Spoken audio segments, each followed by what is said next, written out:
நம்முடைய ஆவடி பகுதியிலே இயேசு சந்திக்கிறார் ஊழியங்களின் ஸ்தாபகர் ஊழியர் ஜிபிஎஸ் ராபின்சன் அண்ணன் நம்மோடு கூட இருப்பது நமக்கு ஒரு மிகப்பெரிய ஒரு ஆறுதல்.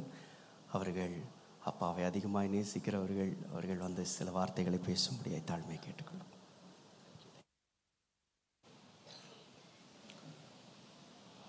இந்த மிக முக்கியமான நேரத்தில் நாம் கவனிக்க வேண்டிய சில காரியங்களை நான் உங்களுக்கு சொல்வது சரியாக இருக்கும் என்று நான் நம்புகிறேன். பொதுவாக விசுவாசிகளாகிய ஊழியர்களாகிய நம்ம எல்லாருக்கும் தெரியும், ஒரு காலத்தில் நம்முடைய ஓட்டம் முடியும்.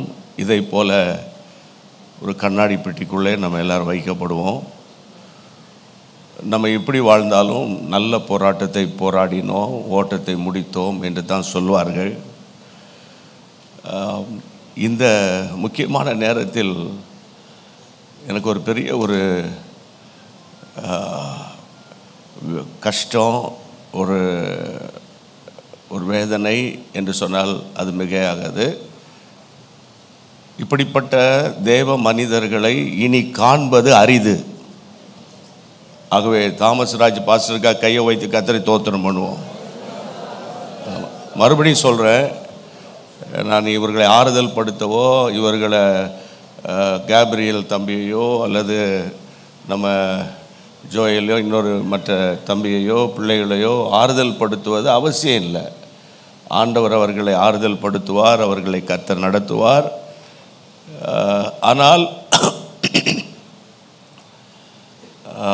இப்படிப்பட்ட தெய்வ மனிதர்கள் எப்படிப்பட்ட என்றால், உடையிலும் உபதேசத்திலும் வாழ்க்கையிலும் வாழ்ந்து காட்டுகிறவர்கள் சிலர். மறுபடி சொல்கிறேன், உபதேசங்களில் இன்றைக்கி பெந்தேகோஸ்தே உலகம் தலைகீழாக போயிட்டுருக்கு. ஊழியக்காரர்களே தலைகீழாக போனால் விசுவாசிகள் எந்த நிலைமைக்கு போவாங்கன்றதை இந்த நேரத்தில் பதிவு செஞ்சால் தான் நல்லாயிருக்கும். அதனால்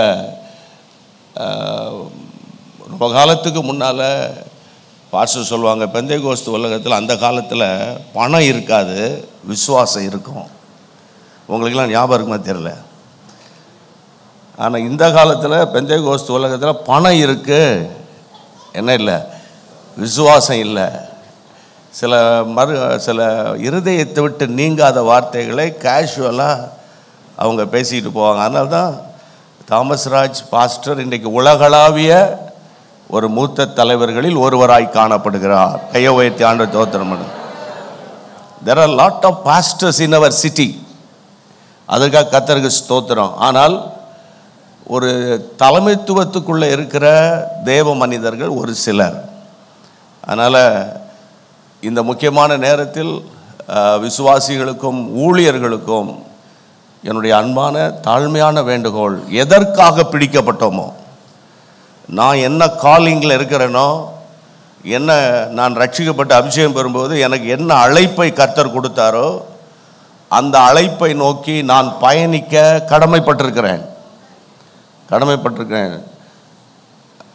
தாமஸ் ராஜ் பாஸ்டருக்கு சைக்கிளில் போகவும் தெரியும், வெஸ்பா ஸ்கூட்டர்லையும் போகவும் தெரியும், சரியா, அம்பாஸ்டர் கார்லையும் போகவும் தெரியும். அதுக்கப்புறம் கர்த்தர் அவங்களை ஆசீர்வதிக்கும் போது எப்படி வேணால் வாழ தெரியும்.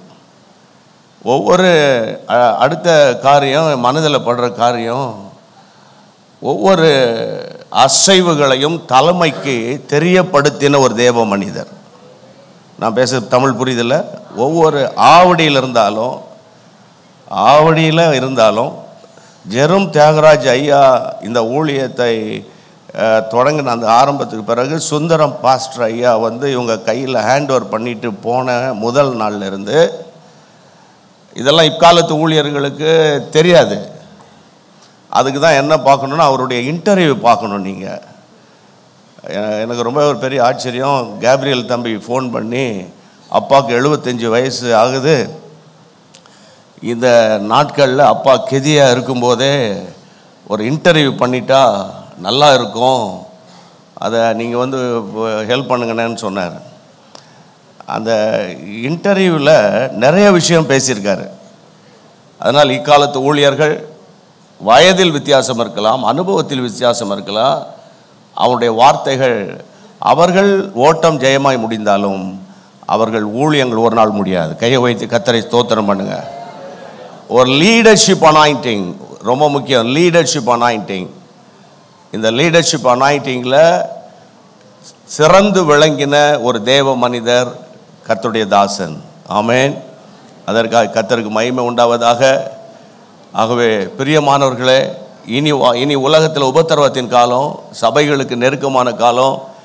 இந்திய தேசம் உபத்திரவங்களை, இந்திய சபைகள் உபத்திரவத்தை சந்தித்து கொண்டு வருகிற காலம். இதை ஏற்கனவே பல முறை அவர்கள் பாஸ்டர்ஸ் பேசியிருக்காங்க. ஆண்டவருக்கு தோத்திரம். அவங்க அந்த இன்டர்வியூ முடித்த உடனே தொடர்ந்து ஒரு அரை மணி நேரம் 1 மணி நேரம் அவங்களோட இந்த மேடையில் நின்று நான் பேசிகிட்டு இருந்தேன். அப்போ அவங்க சொன்னாங்க, இந்த ஆலயத்தை கட்டுறோம், அந்த ஆலயத்தினுடைய ஒரு பகுதியாவது நான் பிரதிஷ்டை பண்ணிட்டா நல்லா இருக்கும்னு சொன்னாங்க. அதை நினைத்து பார்த்தால் ஆச்சரியமாக இருக்குது. கைகளை உயர்த்தி ஆண்டவரை தோத்திரம் பண்ணுங்க, தோத்திரம் பண்ணுங்க. ஆகவே இந்த நாட்களில் கர்த்தர் சரியான நேரத்தில் தம்முடைய தாசனை எடுத்தாலும் ஒரு சந்ததி கர்த்தரை சேவிக்கும். அது தலைமுறை தலைமுறை தோறும் ஆண்டவருடைய சந்ததி எனப்படும் என்ற கர்த்தருடைய வசனத்தின்படி நிச்சயமாக இந்த சந்ததியாய் கர்த்தருடைய ராஜ்யத்தை கட்டுவார்கள். ஆனால் என்னுடைய அன்பான தாழ்மையான ஒரு வேண்டுகோள் மாத்திரமல்ல, இனி நீங்கள் என்ன செய்ய போகிறீங்க? கேட்ட பிரசங்கத்துக்கும் நீங்கள் நிறைய செய்திகளை கேட்டாச்சு. இனி ஏதாகில் ஒன்றை விசுவாசிகள் செய்தால் தான் தேசத்தின் எழுப்புதலை பார்க்க முடியும்.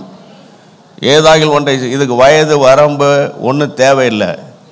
ஆகவே நான் பாரத்தோடு உங்களோடு சொல்கிற காரியம் என்னன்னு கேட்டால், அவங்களுடைய பிரசங்கங்களை திரும்ப திரும்ப யூடியூப்பில் கிடக்குது, நிறைய கேளுங்க. நம்ம எல்லோரும் சேர்ந்து ஜெபம் பண்ண வேண்டியது, அம்மாவுக்காக முதல்ல ஜெபம் பண்ணணும். அம்மாவுக்காக ஜெபம் பண்ணணும். பல ஆண்டுகள் நீண்ட நெடிய வாழ்க்கை பயணத்தில் பாஸ்டர் தாமஸ் ராஜ் அவர்களோடு கஷ்டத்திலும் நஷ்டத்திலும் வறுமையிலும் தரித்திரத்திலும் விசுவாசிகளால் ஊழியர்களால் வந்த வேதனையின் மத்தியில், இந்த சுற்றுப்புறத்தில் வந்த எதிர்ப்புகள் மத்தியில் அவங்களுக்கு வலதுகுறம் கடுத்து தாங்கினது தாயார் தான். கைகளை உயர்த்தி எல்லா சகோதரர்கள் கைகளை உயர்த்தி ஜெபம் பண்ணணும். ஆண்டவரே, நாங்கள் உம்மை ஸ்தோத்திரம் பண்ணுகிறோம். அம்மாவை இம்மட்டுமாய் பலப்படுத்தி இருக்கிறீர் ஆண்டவரே. அம்மாவை தைரியப்படுத்துவீர் ஆண்டவரே. அம்மாவை உற்சாகப்படுத்துவீர் ஆண்டவரே. அவர்கள் பிள்ளைகளுக்கு தாயாக, சபைக்கு தாயாக மாத்திரமல்ல, சபை முழுவதற்கு தீர்க்கதரிசியாக ஆண்டவரே அவர்களுக்குள்ளே கர்த்தருடைய வார்த்தை போட வேண்டும் என்று நாங்கள் ஜெபிக்கிறோம். உம்முடைய பரிசுத்த நாமம் மட்டும் மகிமைப்படட்டும். இயேசுவின் நாமத்தில் ஜெபம் கேளும் பிதாவே. ஆமென். தேங்க்யூ.